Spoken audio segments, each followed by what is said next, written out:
Boa noite, pessoal. Tudo bem?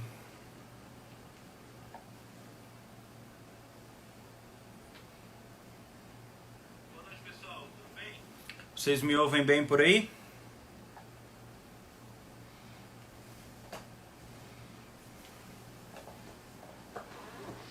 É uma alegria nós chegarmos a mais um dia dessa segunda semana online do PNO.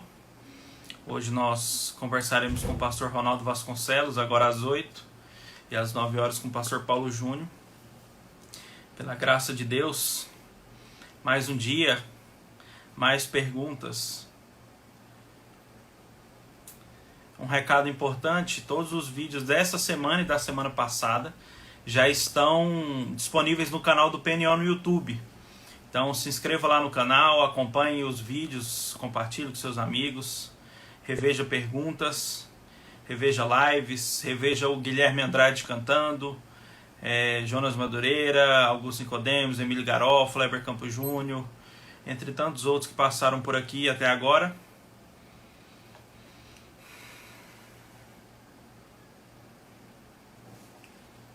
Deixa eu ver se o pastor Ronaldo está por aqui. Pastor, se o senhor estiver online, dá um oizinho pra gente.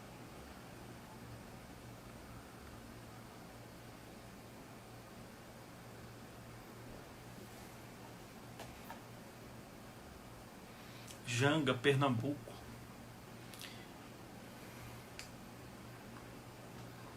Ah, achei.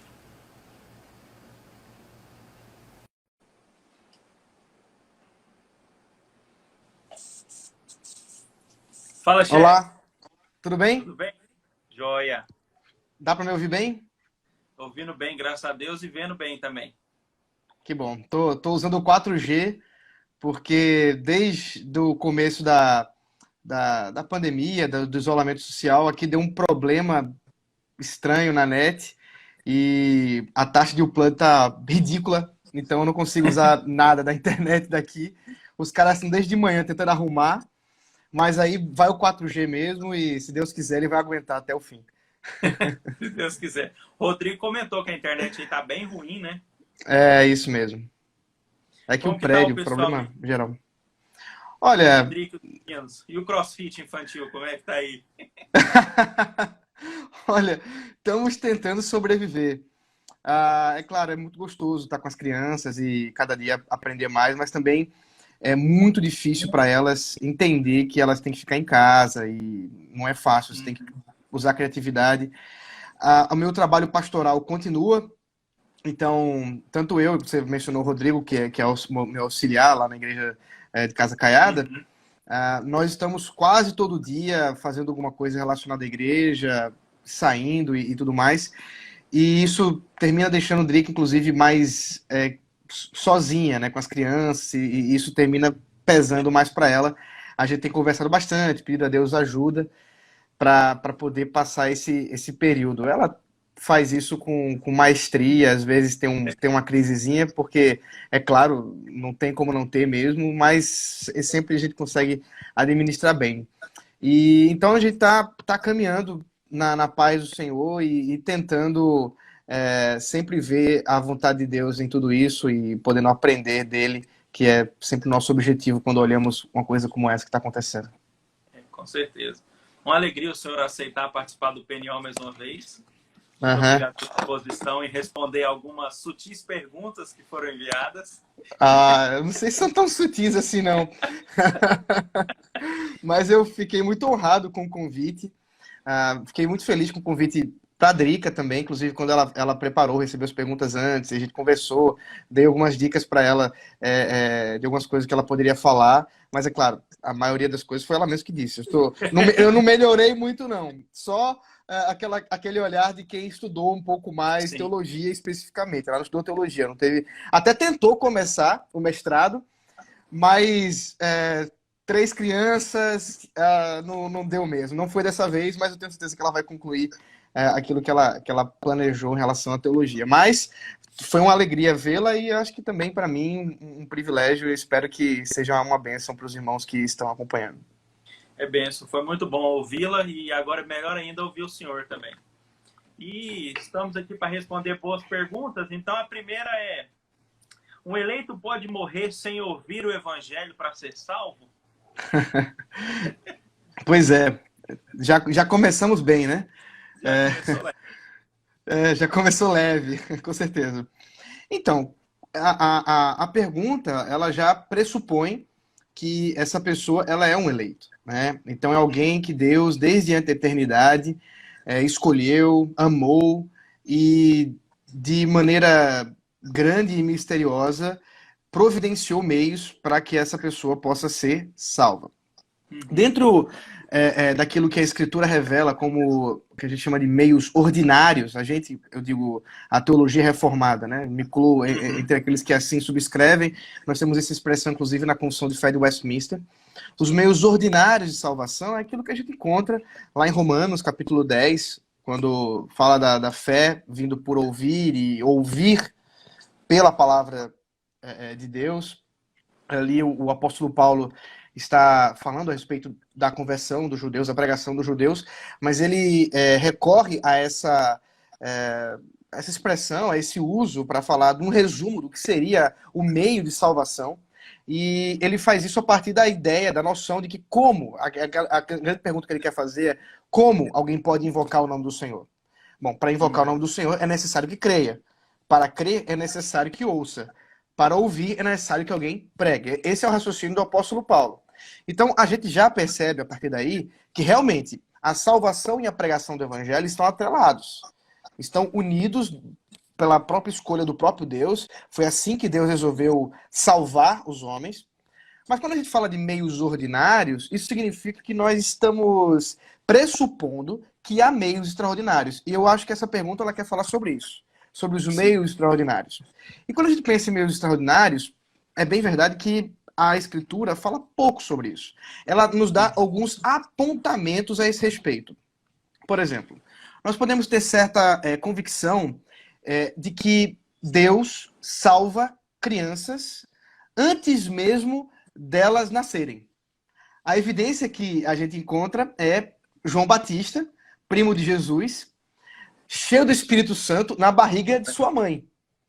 Então, essa evidência, perceba que ela é muito sutil, mas ela nos dá certa convicção de que João Batista, antes mesmo que o seu aparato cognitivo, e aí em termos mesmo físicos, estivesse completamente estruturado, que ele pudesse inclusive desenvolver uma fala, pudesse articular como ser salvo, ele já professava fé em Jesus Cristo, inclusive cheio do Espírito Santo, o que o Evangelho diz. Então, a partir disso, a gente começa a tratar daquilo que eu estou falando, e a Tradição Reformada diz, dos meios extraordinários. O caso como crianças que morrem, né, antes daquilo que a gente chama de o período da razão, e é claro, isso é extremamente subjetivo, porque nenhum de nós tem acesso à capacidade cognitiva de uma criança, porque ela, por não articular para a gente, não significa que ela não entenda, isso não está nos meios de aferir, mas é suficiente para a gente entender que sim, crianças podem ser salvas mesmo antes delas conseguirem articular isso. Em outras palavras, mesmo antes, inclusive, de ouvir a pregação do Evangelho. João Batista não ouviu a pregação do Evangelho. Né? A gente, pelo menos não tem como aferir isso, mas podemos saber que ele estava cheio do Espírito Santo. Um outro caso interessante, casos excepcionais, são as pessoas mentalmente incapazes. Né? Nós não podemos, de forma alguma, tratar como se as pessoas que são incapazes de compreender, e aí dos muitos níveis que há dentro das doenças específicas da cognição, que as pessoas não podem ser salvas. Então elas têm que ser salvas de alguma forma. Bom, como elas podem ser salvas? Os princípios são básicos, elas têm que ser salvas por meio de Jesus Cristo. Não há salvação fora de Cristo. Elas têm de ser salvas pela fé em Jesus Cristo. Agora, isso significa que essa fé deva ser articulada exatamente como eu articulo aqui para você, Uriel, e para as pessoas que estão ouvindo? Não. A gente observa que não. Então são meios extraordinários. Mas eu acho que essa pergunta ela ainda tem um outro ponto, que é falar das pessoas que, de alguma forma, estão aquém da pregação do Evangelho, estão distantes de uma possibilidade de pregação do evangelho e, afinal de contas, se houver um eleito ali e ele morrer, ele pode ser salvo? Bom, aí entramos num terreno bem mais arenoso, bem mais difícil. Por quê? Porque o chamado missionário pressupõe que nós precisamos ir até aquelas nações porque as pessoas estão indo para o inferno. Se nós acreditarmos que aquelas pessoas que são eleitas, não ouvindo o evangelho, serão salvas, nós não precisamos ir fazer missões. Nós podemos ficar sentados aqui que Deus vai salvar as pessoas que estão lá. Mas isso não é o pressuposto missionário. O pressuposto evangelístico é que as pessoas estão indo para o inferno. Elas precisam ouvir o evangelho. Então, o que eu posso responder a respeito de casos que até mesmo citados por aí, de anjos aparecendo, ou coisa nesse sentido? Bom, isso é uma coisa que a Escritura não fala, né? Isso é uma coisa que nós não encontramos uma base sólida para tentar teorizar. E então, quanto a isso, eu me calo. Eu digo, bom, está nas mãos do Senhor.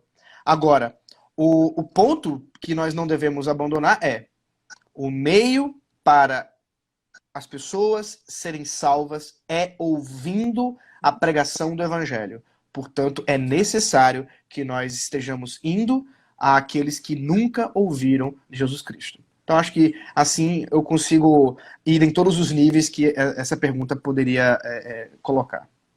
Fechar as brechas, né? Exato. Pastor, passei em um concurso público para a Polícia Militar do meu estado e como nesse cargo a jornada de trabalho é organizada por escala, estaria pecando ao trabalhar em um domingo? Uhum. Excelente. Aí nós temos, mais uma vez, uma consciência teológica por parte daquele que pergunta, Sim. Sadia, boa. Ele tem consciência de que o dia do Senhor é alguma coisa que está ainda presente em nossos dias. Ele tem consciência de que é necessário um dia para descanso, é necessário que estejamos disponíveis para adorar ao Senhor, ouvir o chamado do Senhor para adorá-lo. Então, tudo isso está envolvido na pergunta. Mas, ao mesmo tempo, é preciso que a gente lembre que mesmo no dia do Senhor, no domingo, o dia da ressurreição de Cristo, nós vamos, inclusive, celebrar agora, nesse domingo especialmente, há profissões que não podem parar. Como, por exemplo, a profissão de saúde. Pessoas continuam ficando doentes no domingo. Há profissões que não podem deixar de acontecer mesmo nesse período. Um exemplo que é o caso da polícia. Pessoas continuam tentando matar, roubar, continuam tentando cometer crimes. É preciso que haja ordem por parte do Estado e por isso a polícia é necessária mesmo no domingo. Às vezes, inclusive, principalmente no domingo, por causa de uma diminuição do número de pessoas na rua e tudo mais. Nós mesmo, na igreja de Casa Caiada, na igreja presbiteriana de Casa Caiada, nós nos preocupamos com a nossa segurança e nós pensamos em seguranças e até extra, porque a gente precisa preservar, pensar nessas coisas. Deus nos dá a capacidade para pensar nisso, ainda que estejamos confiando no Senhor. Então, para responder a pergunta de maneira bem direta, primeiro, o trabalho policial é um trabalho de necessidade. Então, isso está presente no conceito de dia do Senhor. Eu não acho que a pessoa peca, de modo algum, por estar na escala de trabalho no domingo. O que eu diria para uma pessoa que está trabalhando como policial ou em outras profissões de necessidade e que deseja servir ao Senhor mesmo assim, deseja agradar ao Senhor? Primeiro, eu diria, no domingo, quando estiver trabalhando, lembre-se que você continua servindo ao Senhor. Você serve ao Senhor no seu trabalho, você serve ao Senhor e às pessoas em amor ao próximo, garantindo que haja ordem para que o dia do Senhor seja cultuado pelos santos de Deus, ouvindo o seu chamado. Segundo, não esqueça de descanso. Então, se você não está descansando no domingo, você vai precisar descansar em outro dia. O que significa que sim, você vai precisar parar.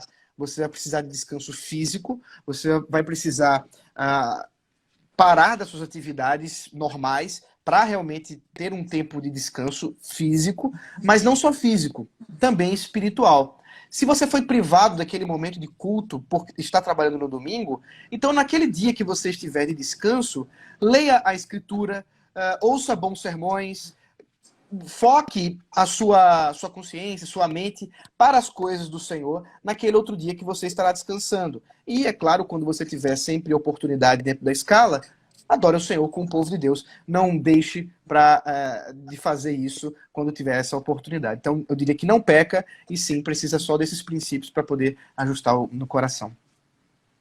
Uma terceira pergunta, enviada inclusive por uma seguidora, é se fumar é pecado e se nós temos algum princípio bíblico sobre isso. Uhum. Deixa eu tomar uma água aqui. É água normal, viu, gente? Essa água passarinho bebe. É bom avisar. Bom avisar, deixar claro. Então é o seguinte, vamos lá.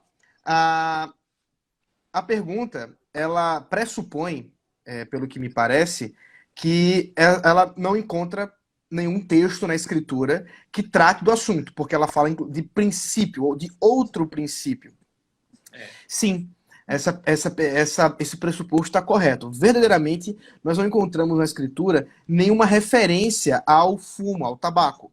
E o motivo é muito simples. Dentro daquilo que nós temos como registro histórico, nós temos alguma coisa relacionada ao cultivo do tabaco 6.000 anos antes de Cristo, pelo que eu dei uma pesquisada. Mas, em termos de registro do uso para fumo, para fumar mesmo, é alguma coisa muito recente em termos aí da história da humanidade. Nós temos registros aí no século X, dentro ali da região dos ameríndios. E é só no século XV, no século XVI, aí nas grandes navegações, que se toma conhecimento, em termos ocidentais, do uso do fumo para o prazer. Então é aí que, uma vez que Colombo e outros navegadores vão descobrir a América e vão começar aquela venda e troca, etc., das grandes navegações, você tem o tabaco saindo das Américas e indo para a Europa. É a partir daí que se começa a fumar. Então isso ganha a Europa. Realmente, você vê a elite fumando, inclusive pessoas mais pobres, todo mundo fuma nesse período europeu. O pessoal acha maravilhoso esse hábito trazido pelos ameríndios, né? pelo pessoal lá das Américas. Uma coisa muito interessante esse período. Mas aí, o que a gente pode tratar em termos de princípios bíblicos a respeito desse hábito? Bom, eu acredito que isso se enquadra em qualquer outro hábito de prazer que nós tenhamos na nossa vida. Primeiro princípio que a gente deve estabelecer: cuidado com o vício. O vício é uma outra palavra para idolatria. Então, tudo que nos dá prazer também pode nos levar à escravidão da idolatria. Isso é revelado nas Escrituras de maneira muito clara, dentro daqueles chamados ídolos do coração. Então, quando a gente pensa em qualquer coisa que é mesmo lícita, que nos dá prazer, isso de alguma maneira pode trazer uma expectativa de redenção.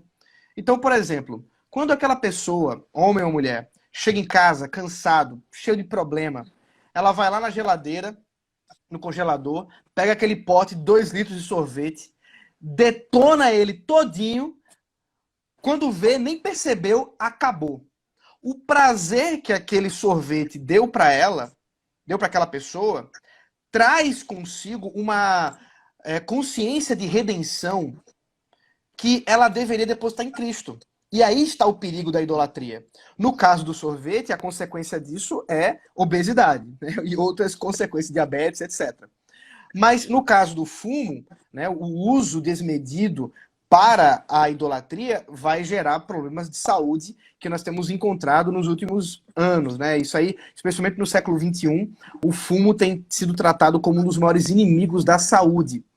Agora perceba que eu não estou tratando o princípio médico como um princípio bíblico. Isso é uma coisa que a gente deve tomar muito cuidado, porque a gente sabe que, até mesmo em termos de pesquisa médica, essas coisas mudam. É inclusive curioso, há um tempo atrás eu dei uma palestra sobre o uso da maconha, e eu descobri uma foto do início do século XX, no Brasil, onde tinha uma propaganda que era fume maconha, faz bem para asma, né? Então você tem lá uma propaganda de cigarrinhos de maconha para você estar mais, não sei se expectorava mais, não sei qual era a ideia, mas que faria bem para asma. Bom, acredito que não haja hoje nenhum tipo de pesquisador que vai... Ainda bem que eu estarei antes. que vai trabalhar por aí. Mas, enfim, o ponto é a gente não estabelecer fundamentos de verdade absoluta para com a pesquisa científica, quando a nossa verdade absoluta única para a nossa vida e prática é a escritura, e a gente se baseia nela. Então, em termos bem objetivos, eu acredito que fumar como hábito de lazer não é ilícito. Ele pode se tornar ilícito a partir, primeiro, do vício, como eu falei, da idolatria, e aí, portanto, do uso desmedido e etc. Ela pode ser um problema também quando a gente pensa em escândalo, e aí envolve o amor ao próximo. Então, sim, quando a gente pensa...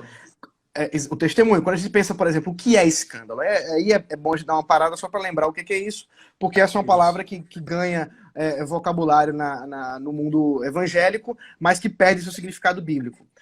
A ideia de escândalo, que vem de um verbo grego, é a ideia de tropeçar, ou de fazer alguém tropeçar.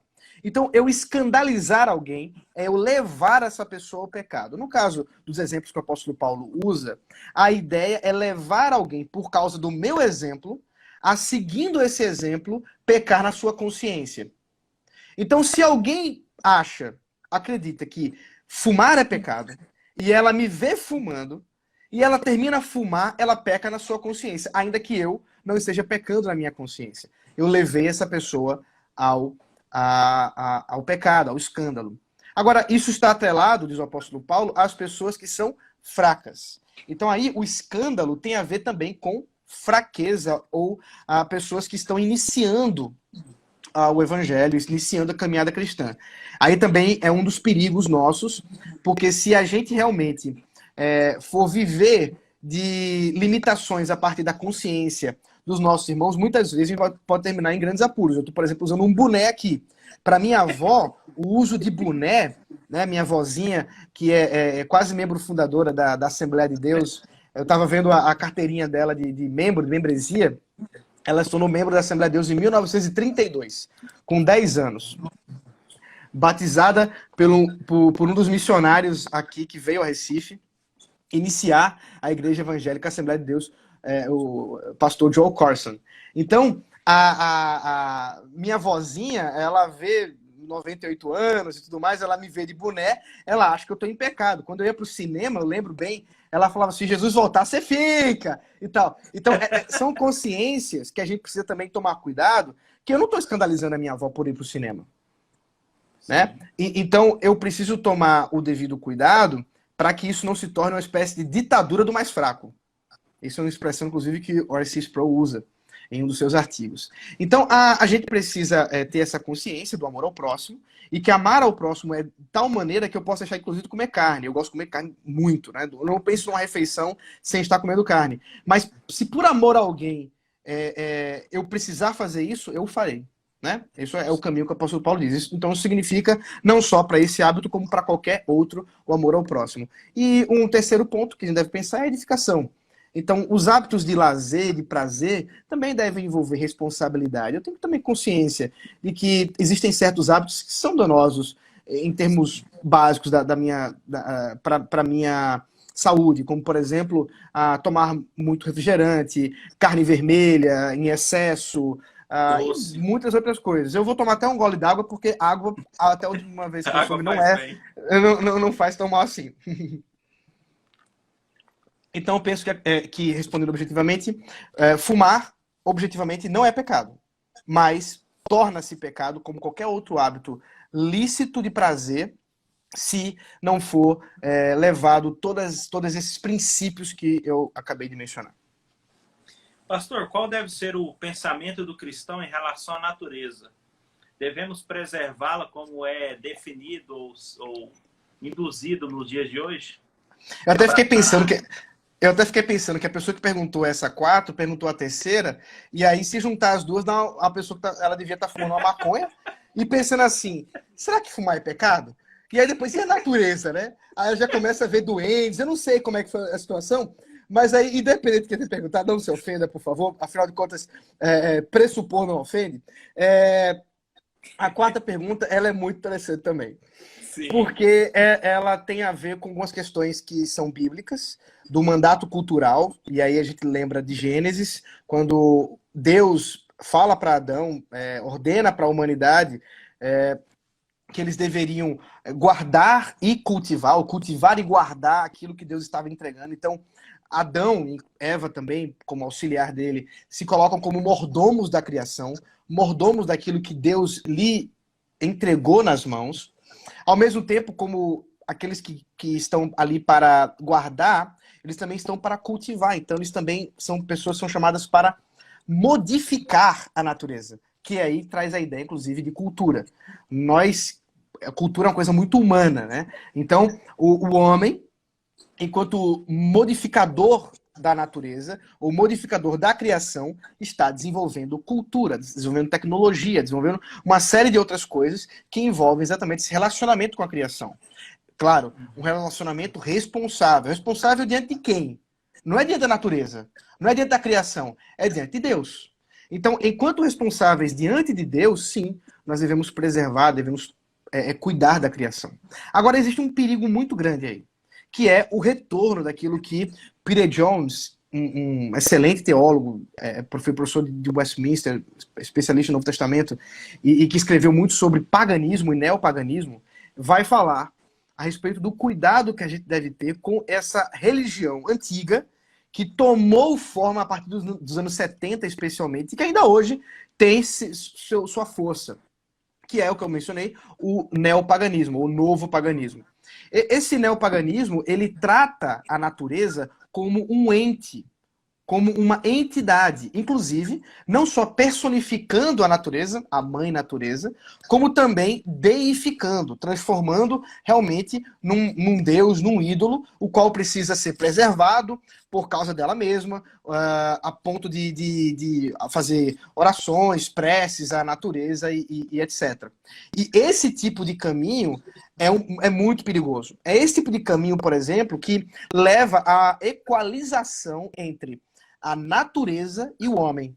Essa equalização é o que gera absurdos, como muitas vezes a gente encontra, de pessoas dizendo que ter um filho é a mesma coisa de ter um pet.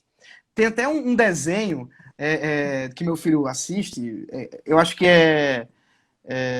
ai meu Deus, como é uma coisa boss, pequeno chefe, acho que é chefinho.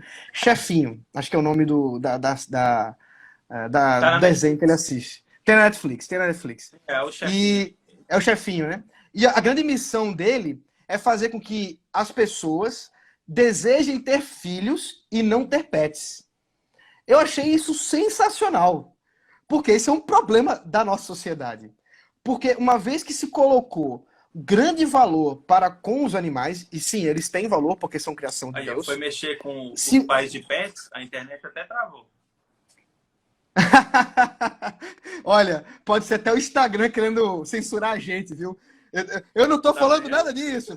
Quem estiver nos ouvindo aí, do Zuckerberg o Instagram? Acho que né? É do Facebook, né? Tudo, Então, tudo, tudo. desculpa, tudo é do Zuckerberg, né? Acho que até eu sou do Zuckerberg, eu não sabia. Desculpa aí, Zuckerberg. Então é o seguinte, quando a gente iguala isso, que é exatamente a partir dessa consciência, dessa religião neopagã, a gente termina fazendo coisas dessas, como uma própria legislação, né, que é mais severa para pessoas que matam bebês de animais do que matar um bebê de humanos. Né? Então, essas coisas que apontam para a idolatria, para com a natureza, e que esse tipo de coisa nós não estamos juntos. Mas quando nós falamos de preservação, e até meios de preservação, lá na minha igreja acabou na igreja que eu pastoreio, para usar a expressão correta, ela não é minha não, viu? Acabou de começar um novo ministério, que é o Recicla IPCC. Esse ministério tem como objetivo conscientizar a igreja a respeito da preservação da criação, e uma das atividades que eles já têm iniciado é a reciclagem. Existem outras que a turma tem pensado e tudo mais. Então, faz parte desse mandato cultural que nós temos do nosso Senhor. Excelente. Essa próxima pergunta, parafraseando o que o reverendo Felipe Fontes disse semana passada, É aquela pergunta que eu prefiro responder na live do PNO do que num gabinete com a Sim. pessoa na minha frente. E a É. pergunta é, pastor, perdi um filho no 9º mês de gravidez sem causa específica. E me sinto muito amargurada com Deus e uma tristeza que não passa mais. O que eu deveria fazer para acabar com isso? Essa realmente é uma pergunta do fundo do coração. A pessoa que fez ela é uma pessoa que demonstra sofrimento profundo. Como a gente tem pouco tempo, né? Esse é como o Felipe falou, né? Isso é uma coisa que num gabinete leva bem mais tempo de conversa e tudo mais. Mas para ser objetivo em termos do que eu, como pastor, posso falar para essa pessoa, eu vou usar aqui o recurso que um outro pastor, amigo meu, usou para falar de um outro que tinha acabado de perder um bebê também. E ele disse, a esperança que ele mencionou para essa pessoa foi a esperança da ressurreição. Assim como nós temos a mesma esperança para com nossos entes queridos que nós convivemos por anos e anos, essa pessoa que perdeu esse filho pode ter a esperança também da ressurreição. E pode ter a certeza de que naquele dia em que o Senhor Jesus Cristo nos ressuscitar para a glória eterna, naquele dia em que nós haveremos de habitar em novos céus e nova terra, essa pessoa poderá receber um abraço de alguém que ela nunca viu. O abraço do seu filho de não nascido e poder ser agora já consolado pela esperança desse abraço que ele vai receber e poder ouvir o que não pôde ouvir antes, ser chamado de papai. Então, esse tipo de esperança da ressurreição me dá a certeza, no Evangelho de Jesus Cristo, de que nós temos conforto nessa vida a respeito da morte. E um outro chamado que eu convido a essa pessoa é o de amar a Deus acima de tudo.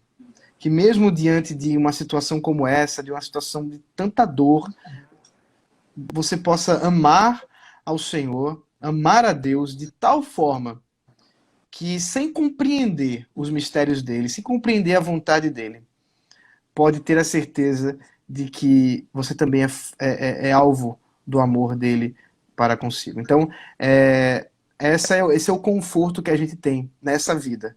A esperança da ressurreição e o nosso chamado para amar a Deus, mesmo diante do sofrimento. O pastor Jonatas Miranda mandou aqui em off que o nome do desenho na Netflix é O Poderoso Chefinho. O Poderoso Chefinho. Valeu, Johnny. Excelente. Obrigado. O pessoal tá conectado. Tá, coisa boa. Fico feliz, meu amigão. Pastor, uma próxima pergunta é... Isso aqui eu acho que a maioria dos licenciados e novos pastores ordenados preocupa com isso, né? Pastor, quais conselhos o senhor daria para um líder de jovem que é mais novo do que todos os liderados? Pois é. Isso é uma coisa que eu tenho sofrido ainda hoje. Sinto na pele isso, né? Deus me colocou como pastor e eu fui ordenado com acho que 27 anos. Eu nem me lembro mais da minha idade que eu fui ordenado. Então, mas fui ordenado jovem. Né? Ainda sou jovem. Não olha, os fios o cabelo tá meio feio, mas tá aí, ó. Não tem cabelo branco ainda não. Calma aí, sou jovem. Então, a ideia de você liderar pessoas mais velhas, ela envolve alguns desafios realmente muito específicos. Porque você precisa ter, em primeiro lugar, respeito e humildade. Porque você está lidando com pessoas que têm uma vivência, uma experiência e muito maior que a sua. Em alguns casos, maior. Eu lido com presbíteros, por exemplo, que são presbíteros há mais tempo que eu tenho de vida. Então, não dá para querer chegar e querer explicar como é que funciona a roda. Ele já viu a roda girando há muito tempo. Então, a gente tem que ter respeito, tem que ter humildade, tem que... o apóstolo Paulo, né, fala para a gente tratar essas pessoas como o nosso pai. Esse é um exemplo excelente. Então, todo esse amor que a gente precisa ter, com paciência, inclusive. Muitos deles, inclusive, exatamente por terem toda essa experiência, também foram moldados muitas vezes em alguns erros que você pode enxergar, que são erros mesmo, que você pode enxergar, mas que você vai ter que ter paciência em dobro, porque esse erro não é de hoje. Né? Então, eu já tive experiências de pastorear pessoas que eram muito tempo de igreja presbiteriana, com os pais presbíteros, gerações e mais gerações de igreja presbiteriana, mas que não conheciam quase nada daquilo que a gente conhece como teologia reformada. Nem a própria expressão conheciam. É muito curioso isso. E, ao mesmo tempo, eu tinha que ter muita paciência, muito amor, para mostrar aquilo que precisava, para ensinar essas pessoas. Então, qual o grande princípio para mim que é norteador para liderar pessoas que são mais velhas? É a ideia da autoridade da palavra de Deus. Porque nós não lideramos com a nossa autoridade. Eu não lidero como pastor ninguém, nem mesmo mais novos ou mais velhos, pela minha própria autoridade, pela minha própria sabedoria. Eu lidero pela autoridade e sabedoria da palavra de Deus. Enquanto baseado nela, enquanto fiado nela, eu posso ter a convicção de que aquelas pessoas que são mais velhas, vendo isso da palavra, também serão levadas a obedecer. Então, a partir dessa consciência, eu diria para essa pessoa, use e abuse da palavra de Deus. Demonstre que aquilo que você está guiando, os passos que você deseja tomar como líder, são passos baseados na Escritura e você certamente será seguido como um líder da palavra do Senhor, com autoridade da palavra de Deus. Uma outra pergunta recebida de uma seguidora é como discernir se um sonho que eu tive é uma revelação de Deus ou não? Essa é boa. Como eu já mencionei, minha avózinha, né? Então já dá para perceber que eu venho do meio pentecostal, ou vim do meio pentecostal. Eu sou pastor presbiteriano, estou na igreja presbiteriana desde 2007, então já vão-se aí 13 anos, mas dos meus 32 anos, antecedem aí muitos outros relacionados a uma vida, né, relacionada com a teologia pentecostal. E sim, eu vi muito de sonhos e tudo mais. Então, deixe-me dar alguns princípios. Primeiro, o que é revelação de Deus? Dentro daquilo que a Escritura mostra, especialmente o Novo Testamento, esse termo, essa expressão, revelação de Deus, ou revelação do Senhor, está atrelado ao Evangelho do Senhor Jesus Cristo. Você vai encontrar isso na carta aos Romanos, na carta aos Coríntios. Quando o apóstolo Paulo, que é quem usa bastante essa expressão, traz a ideia de o que está sendo revelado, que antes estava oculto, é o Evangelho, é Jesus Cristo revelado como o Messias Salvador. Isso também fica claro em Hebreus capítulo 1, quando o autor aos Hebreus fala, olha, os profetas, os pais profetizaram, falaram e revelaram coisas, mas agora veio aquele que é realmente o próprio Deus, e ele é a revelação última. E é por isso que o último livro da Bíblia é Revelação. Apocalipse e Jesus Cristo, como começa o livro do Apocalipse, é exatamente a revelação de Jesus Cristo. Então eu deixaria o termo revelação para a Escritura, para a Bíblia. Então, em termos diretos, não há mais revelação hoje. Revelação cessou. Ela está escriturada para nós na Bíblia e é lá que nós devemos encontrar a revelação de Deus. Agora, será que Deus pode mandar um sonho? Será que Deus faz isso hoje? Bom, eu não vejo motivo para Deus não fazer. Deus pode fazer, ele é soberano e faz como ele bem quiser. Ele pode sim dar sonhos em que coisas venham a acontecer, e isso pode acontecer. Mas que princípios a gente pode ter? Bom, primeiro, aproveite os sonhos para orar. Eu faço isso também. Muitas vezes eu sonho com pessoas queridas, sonho com pessoas, inclusive, que eu nem lembrava mais, e eu geralmente oro por elas. Não sei o que faz com que eu lembre delas no sonho. Pode ser Deus, pode ser a lasanha que eu comi de meia-noite, mas independente de qual seja o motivo, o importante é que eu ore por ela, e não há pecado nenhum orar. Então, ore por ela, ou pela situação em si, qualquer que seja. Segundo, não tome decisões com base em sonhos. Tome cuidado, nem os seus, nem de qualquer outra pessoa. tome decisões com base na palavra de Deus. E a partir dela você tem fundamentos bem objetivos para tomar decisões.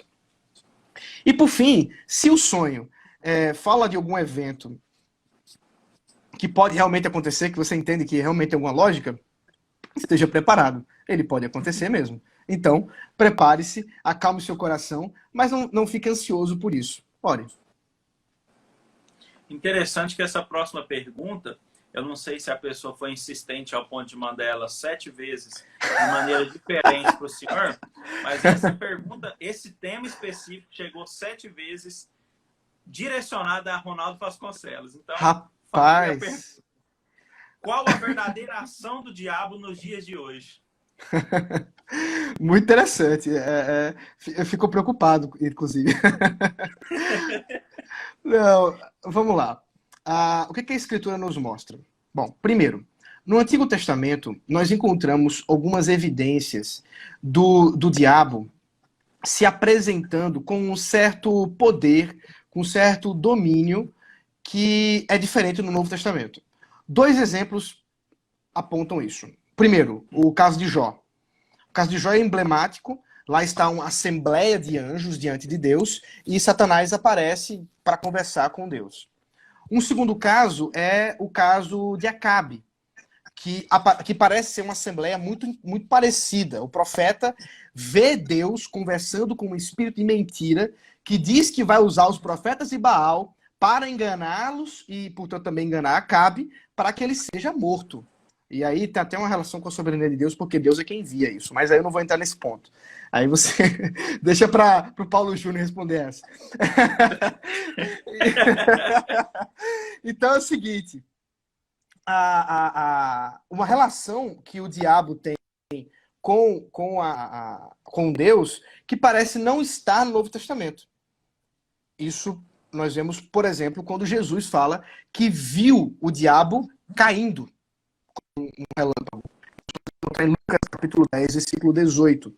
Uma outra coisa interessante que Jesus fala em Lucas capítulo 11, versículo 21 a 22, é que Jesus fala do valente que está segurando a sua casa, está fazendo segurança na sua casa, e que um outro valente, maior que ele, ou mais forte que ele, o domina, o amarra para que ele assalte aquela casa. No caso do valente mais forte que amarra o anterior é o próprio Jesus, porque o contexto lá mostra de Jesus expulsando demônios. Ele está explicando como é que eu expulso demônios. É porque eu sou mais forte e eu amarro o capeta, o demônio. Então, o que nós vemos? Que a chegada de Jesus Cristo, esse evento cósmico e escatológico, traz também uma nova relação do próprio diabo com a criação e também com o próprio Deus. E é por isso que em Apocalipse nós vamos ver a ideia de um diabo que está acorrentado, amarrado, aprisionado. Então, eu acredito, em primeiro lugar, que o diabo, ele perdeu certo poder e domínio para enganar e cegar as nações. É por isso que hoje nós vencemos com a pregação do Evangelho. Então, a pregação do Evangelho pressupõe que Satanás está perdendo. Mas como é que ele age? Eu acredito que ele age ainda hoje. Ele não está completamente vencido. Ele está derrotado, mas ainda a ser vencido. Tem até aquela relação do dia D e o dia V, né, que muitos colocam. Muito bem. Então, primeiro, o diabo usa ideias contra a igreja. Ele usa cosmovisões, ele usa impulsos idolátricos do coração, da nossa sociedade, para, de alguma maneira, influenciar e atacar a igreja de fora. O diabo também usa falsos profetas dentro da igreja. Até vou mencionar isso de novo numa outra pergunta. E o diabo usa também as tentações contra os crentes, usando recursos dos mais variados, como, por exemplo, hoje, a supersensualização da nossa sociedade. E você vai ver uma das coisas que foi noticiada aí, que no meio dessa pandemia houve um acréscimo absurdo de acessos a sites pornográficos. Então, veja, isso faz parte da facilidade, né, do pecado, e isso é uma forma que o diabo usa. O diabo se utiliza dessas ferramentas para nos fazer cair, e, é claro, precisamos, por isso, estar atentos. Lembrando sempre das recomendações de Tiago, na sua carta, de que aquilo que nos faz pecar não é o diabo, é a nossa própria tentação, por isso nós podemos resistir à tentação, ou melhor dizendo, fugir da tentação e resistir ao diabo. Pastor, uma pergunta que foi até feita pedindo opinião pessoal, quais são os maiores desafios do ministério pastoral? Pronto, eu vou voltar a esse assunto dos falsos profetas agora. Bom, na minha, né, no meu pouco tempo de ministério, naquilo que Deus tem me dado nesse tempo, nesse período, primeiro, o primeiro grande desafio é a pregação genuína da palavra. É o que deve gastar a maior parte do tempo do pregador, do pastor, é pregar o evangelho, é ensinar o evangelho, se dedicar nisso, estudar a palavra, estudar bons livros, e isso envolve, inclusive, estudar maus livros. Em que sentido? Estudar aquilo que tem sido dito, inclusive, contra o evangelho. Por isso entra no segundo ponto. Pregar o evangelho e também lutar contra os falsos ensinos e os falsos profetas. Nós vivemos num período da igreja de pulverização, né, de teologias e de muitas ideias correndo, e como pregador, como alguém que ensina, muitas vezes nós vamos lidar com pessoas que absolveram durante muito tempo péssima teologia, péssimos ensinos. E muitas vezes a gente até precisa meio que desevangelizar, por assim dizer, as pessoas e depois apresentar o evangelho. Uma tática meio que apologética mesmo, para apresentar, olha, isso que você está pensando não tem nada a ver com o que a escritura diz. Não tem, pastor, mas espera aí. Então você vai lá e tem que explicar um ponto para depois poder retomar a pregação do evangelho. Então isso gasta bastante tempo e isso é uma coisa que com certeza é um dos principais trabalhos e desafios do ministério. Mas dentre todas as questões, eu apontei 3, e essa é a terceira. Com certeza, o maior desafio é não esquecer do evangelho. O apóstolo Paulo, na segunda carta a Timóteo, no capítulo 2, versículo 8, diz assim para Timóteo, ou melhor dizendo, lembra-te de Jesus Cristo. É muito interessante o apóstolo Paulo escrevendo uma carta para um pastor e dizendo, lembra-te de Jesus Cristo. Mas peraí, ele é pastor, espera-se que ele não esqueça de Jesus. O que é claro que o apóstolo Paulo está dizendo aqui, e que, sem dúvida alguma, serve para todos nós que somos pastores, que lidamos com a palavra de maneira assim, muito de ensino, muito para os outros, é que a gente pode esquecer de nós mesmos nesse processo. Do evangelho para nós mesmos. Que também nós precisamos ser evangelizados todos os dias. Nós também precisamos de Jesus Cristo. Nós também precisamos confessar os nossos pecados. Nós também precisamos meditar na palavra de Deus, orar, caminhar com o Senhor antes de querer apresentar Jesus para que outras pessoas caminhem com Ele. Então, isso sem dúvida é o maior desafio do ministério, porque como a gente trata muitas vezes a pregação e o ensino como profissão, isso pode escapar de nós. E o nosso coração precisa estar firme de lembrar de Jesus Cristo.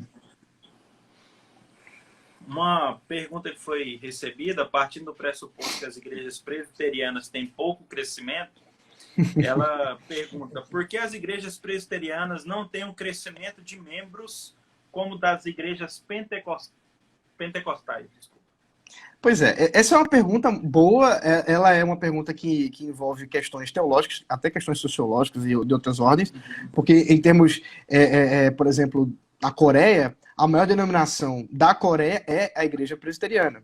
Né? Salvo engano, inclusive, a maior igreja local do mundo é a Sarang lá coreana, não sei exatamente aí o ranking, mas eu sei que ela está entre as maiores igrejas do mundo, temos igreja local mesmo. Então, a gente precisa medir isso até em termos culturais. Mas, para ser objetivo na resposta, eu acho que a primeira coisa que envolve é o espírito desse século. Nós vivemos num período extremamente envolvido num pragmatismo e num evangelho realmente meio diluído e simplório mesmo, a ponto de essas facilitações realmente maquiarem o verdadeiro evangelho. Então, eu estou pressupondo, e aqui eu não estou atacando todas as igrejas pentecostais, mas estou dizendo que existe um grande número de igrejas pentecostais, ou pelo menos que se colocam dentro da tradição pentecostal, que são igrejas que não pregam o evangelho, mas que pregam uma doutrina que se assemelha muito com qualquer doutrina ímpia de autoajuda ou qualquer outra coisa nesse sentido, e que, portanto, isso não é conversão, isso não é membresia. E você vai ver o crescimento absurdo de igrejas como essa. Infelizmente, isso é uma coisa que cresce a rodo, pessoas atrás de si mesmas, dos seus próprios prazeres, e isso envolve, inclusive, o crescimento dessas igrejas pentecostais e neopentecostais. Não quero dizer nenhum tipo de generalização do tipo todas as igrejas pentecostais são assim, não é verdade. Nós temos uma boa tradição pentecostal sadia. Eu discordo em muitos pontos, mas não posso dizer que eles não estão pregando o evangelho. Eles estão, mas existe um grande número, uma porção aí considerável que tem crescido a rodo por causa de uma doutrina bem distante da doutrina do evangelho. Então, primeiro, o espírito desse século. E o segundo, aí vai uma crítica aos meus irmãos da igreja presbiteriana. Eu acho que é o ímpeto evangelístico. Acredito que dentro da própria metodologia evangelística mesmo de cobrança por parte da liderança, por parte até mesmo da própria forma de pregação, de que você tem que ganhar almas para Jesus, os pentecostais, eles terminam tendo um ímpeto evangelístico muito intenso e muito parecido, inclusive, com aquele começo, né, o berçário ali da igreja em Pentecostes e tudo mais, que você vê ali realmente um ímpeto grande de evangelização. E que muitas vezes, dentro dos nossos arraiais presbiterianos, isso não é visto. Existem, sim, conheço evangelistas. Eu tenho o caso do tio da minha esposa, reverendo Elias Medeiros, que é um homem impressionante. Uma vez eu estava com ele na Praia de Boa Viagem, e eu me virei assim para comprar uma água de coco. Quando eu olhei para o lado, ele estava evangelizando uma pessoa que parou, estava no meio da rua, e ele começou a evangelizar. Aí eu fiquei sem entender. Eu estava comprando água de coco, agora você já está evangelizando. Eu fiquei impressionado, mas são pessoas que têm um dom, um ímpeto evangelístico assim admirável. E esse pastor, Reverendo Elias, é um homem, é professor lá do RTS há muitos anos, então é algo admirável por parte dele. Eu gostaria de ter um ímpeto evangelístico tão grande quanto o dele, mas confesso que muitas vezes não tenho toda essa ousadia como a dele. Mas acho que falta isso também dentro dos nossos arraiais, dentro dessa consciência. Essa próxima pergunta foi enviada por um jovem rapaz de coração partido, e a pergunta é a seguinte: o que fazer quando, depois de 2 anos de namoro sério, você vai pedir a mão da moça em casamento, então ela decide terminar tudo e, para priorar, trata a situação e o namoro como se não tivesse importância nenhuma? Olha, respondendo de forma bem objetiva, me parece que você pulou uma fogueira. Eu diria o seguinte: olha, se essa moça, depois de tanto tempo de relacionamento, e no momento que você acredita que tem maturidade de relacionamento para um casamento, e ela não só pulou fora, como ela tem desprezado o relacionamento, me parece que não é o caso dela para você. Deus está mostrando de maneira muito clara que não é esse o caminho. Claro, precisa de muito mais dados, né, para a gente poder conversar. Mas eu diria de maneira muito básica: olha, chuta que é laço, como diria o funk gospel de anos passados aí. Livramento. Mas pode ser um livramento do Senhor. Pastor, qual é a forma de governo da IPB? Bom, a Igreja Presbiteriana do Brasil, ela é uma igreja que é regida, e tem o nome presbiteriana por causa dessa ideia de presbíteros, que traz a ideia de pluralidade de liderança. Então, em geral, especialmente no meio pentecostal, que é o maior movimento que nós temos aqui no Brasil, as igrejas são governadas por uma pessoa. Dentro da igreja presbiteriana, isso não acontece. Todas as decisões da igreja presbiteriana devem ser tomadas por colegiados. E aí, dentro desses colegiados, nós temos os concílios que a igreja presbiteriana tem, que são reuniões, assembleias que de presbíteros, e aí a ideia dos anciãos, de pessoas com sabedoria, com experiência, chamados por Deus, capacitados por Deus, eleitos pela igreja, que agora servem também como líderes, e sempre em número plural, mais de um, trazendo essa ideia de colegiado. E nesse sentido, nós temos pelo menos 4 tipos de concílios na Igreja Presbiteriana do Brasil. O primeiro concílio é o conselho, que é o grupo de presbíteros que pastoreia e lidera a igreja local. O segundo nível, por assim dizer, de concílios é o presbitério, que é também um colegiado, também um grupo de presbíteros que representam as igrejas que estão ligadas a esse presbitério. E esse presbitério, portanto, ele pastoreia essas igrejas, supervisiona o trabalho dos pastores, por isso que todos os pastores estão ligados ao presbitério, para que esteja sendo observado se realmente o caminho que o pastor tem desenvolvido tem a ver com as escrituras, tem a ver com o governo e a doutrina da igreja presbiteriana. O terceiro nível são os sínodos, que da mesma forma que os presbitérios, eles agrupam presbitérios. Dessa vez são os presbitérios, também são presbíteros.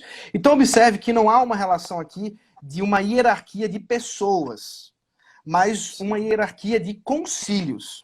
E por fim, na igreja presbiteriana especificamente, na nossa cultura brasileira, eu não vou me adentrar os detalhes de igrejas americanas, presbiterianas, nós temos o Supremo Concílio, que se reúne de 4 em 4 anos e que compõe-se de presbíteros enviados os presbitérios e sínodos, representando presbitérios e sínodos de todo o Brasil, a fim de deliberar sobre doutrina, sobre questões administrativas, as mais variadas da igreja presbiteriana. Então, o ponto, acho que mais importante para a igreja presbiteriana, para o conhecimento assim, do governo da igreja presbiteriana, é a ideia de pluralidade. Nós acreditamos que Deus chama para liderar a igreja sempre um número plural de colegiado, de pessoas e presbíteros liderados, ou liderando a igreja, não como um só, mas sim como vários, para que nunca haja ensoberbecimento e tomadas de decisões monocráticas.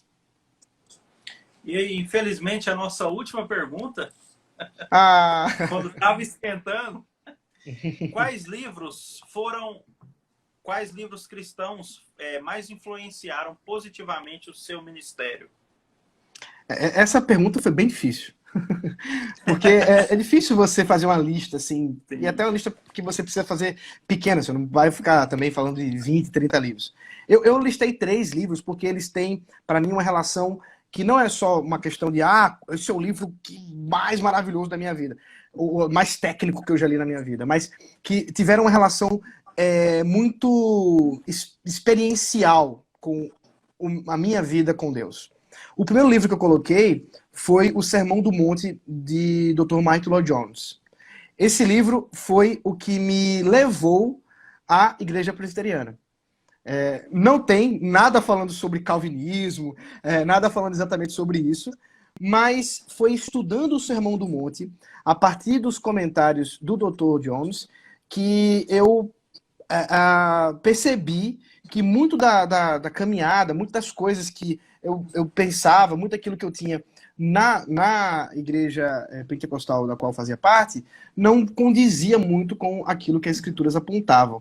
Então, para mim foi maravilhoso, foi muito pastoral, foi um livro que aqueceu muito meu coração, inclusive nesse processo de transição de uma igreja para outra. Isso é um momento bem dramático, né, porque há uma ruptura, inclusive de amigos, etc.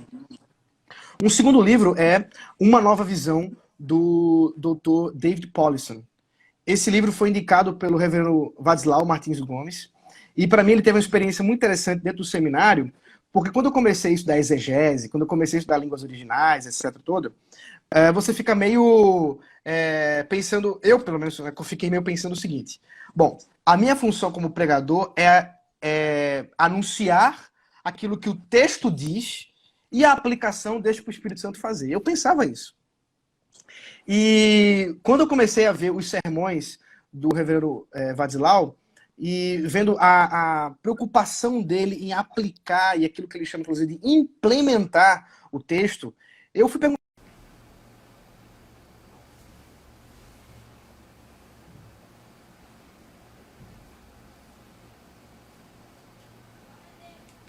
Agora vocês ouvem, né? Nós chegamos em 59 e infelizmente o pastor Ronaldo não conseguiu terminar. Deixa eu ver se ele aparece aqui para ele falar os últimos aqui.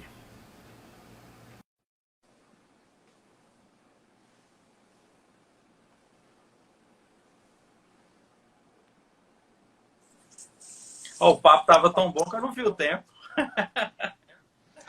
Pois é, eu esqueci de mencionar que o diabo às vezes usa tecnologia também para impedir que a gente fale as coisas. Esqueci de falar dele. Tá vendo? Então, eu não sei se chegou até aí quando eu estava falando da nova visão, mas Sim, só para concluir, então, Sermão do Monte, eu nova sei visão. que uma nova visão, esse livro, ele me abriu os olhos, né, para usar bem a ideia de uma nova visão, porque o Dr. David Powlison, apesar de estar escrevendo um livro sobre aconselhamento bíblico, ele fala muito da questão do uso da escritura para ensinar, para apresentar o evangelho. E para mim esse livro foi muito importante. Ele abriu bastante os meus olhos sobre o uso também para a pregação. Ele fala muito sobre a questão do uso da escritura como um mero texto-prova, como a ideia apenas de usar textos-prova. E eu percebi que muitas vezes eu pensava que sermão era apenas um argumento e não uma profecia aos corações. E para mim isso foi bem importante. A leitura desse livro abriu bastante os meus olhos para uma nova reflexão sobre até mesmo o que é uma pregação. E o terceiro livro que me influenciou foi o Conceito Calvinista de Cultura, do Henry Van Til.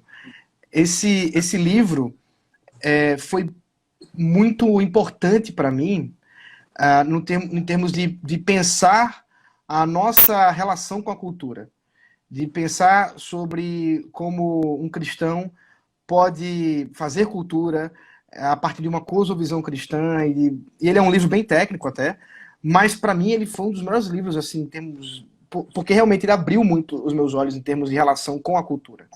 E é um livro que eu indico, e para mim então ele tem uma importância bem pessoal nesse sentido.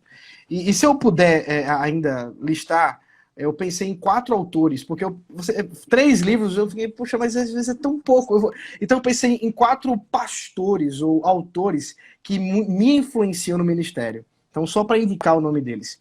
É o Dr. John Frame, que na verdade é um teólogo assim, sensacional. Quase tudo que ele escreve é maravilhoso, quase tudo. Porque ninguém é perfeito. O Dr. Paul Tripp, que é alguém assim que pastoreia meu coração através de sermões, de livros. É um negócio sensacional. A mim e a minha esposa, nós gostamos muito do Dr. Paul Tripp. E falar de 2 brasileiros, para não dizer que eu não falei das flores. O Dr. Davi Charles Gomes, que que eu considero assim como meu pastor, aquele que eu recorro na hora assim de angústias e quando o coração aperta, eu vou atrás dele. E, é claro, o reverendo Augusto Nicodemos. Porque eu preciso continuar agradando meu sobrinho. Então... É verdade. Tava aqui esperando o nome dele ser citado. É por isso que eu deixei por último. Então é alguém que me influencia bastante, especialmente através dos sermões e muito mais do que os sermões, os encontros pessoais, aquela rodinha de conversa que a gente tem, o privilégio que eu posso ter de poder sentar e conversar com ele. Às vezes minha esposa fica até com ciúme.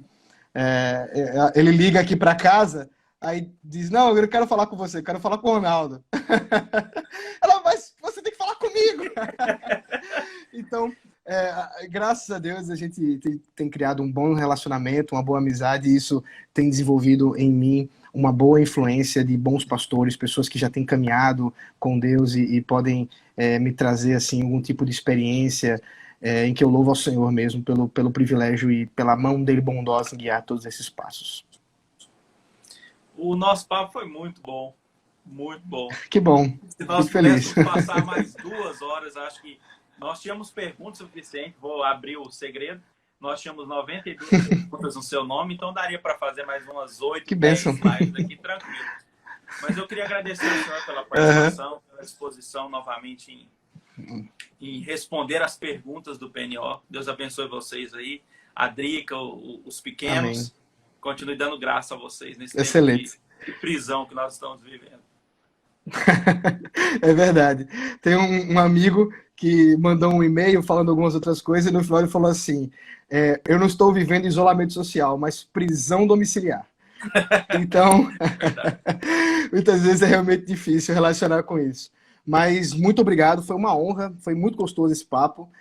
Quero parabenizar o trabalho que você tem desenvolvido no Perguntar Não Ofende, viu, Uriel? É um canal que eu recomendo bastante. Ajuda pastores, viu, Uriel? Eu sei que você sabe disso, mas eu quero enfatizar esse ponto aqui.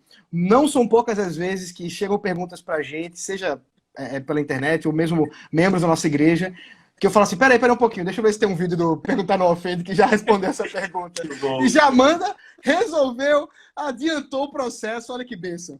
Então, é alguma coisa que ajuda, assim, no nosso ministério, tem abençoado a igreja de muitas maneiras. Deus continue te abençoando, te capacitando e te fazendo servir ao reino de muitas maneiras, inclusive nessa que você tem usado, que Deus tem te capacitado. Muito obrigado, obrigado àqueles que ficaram até agora ouvindo. Sei que já aumentou bastante aí, que o pessoal está chegando para ver o Paulo Júnior. Então, peraí que ele já chega, pessoal. Peraí que ele está chegando. Então, eu também vou continuar acompanhando aqui a live com ele para também participar agora como ouvinte, tá bom? Deus abençoe. Muito obrigado pelo privilégio. Obrigado, chefe. Abração. Deus abençoe. Amém. Tchau, tchau. Pessoal, vou só finalizar essa live. Se você ainda vai dar tempo, você tem 1 minuto para convidar seus amigos, convidar sua família, convidar alguém para assistir a live com o pastor Paulo Júnior. Eu vou encerrar essa live e rapidamente já vou começar outra para nós não perdermos tempo, tá bom? Abraço, muito obrigado por acompanhar a live com o pastor Ronaldo.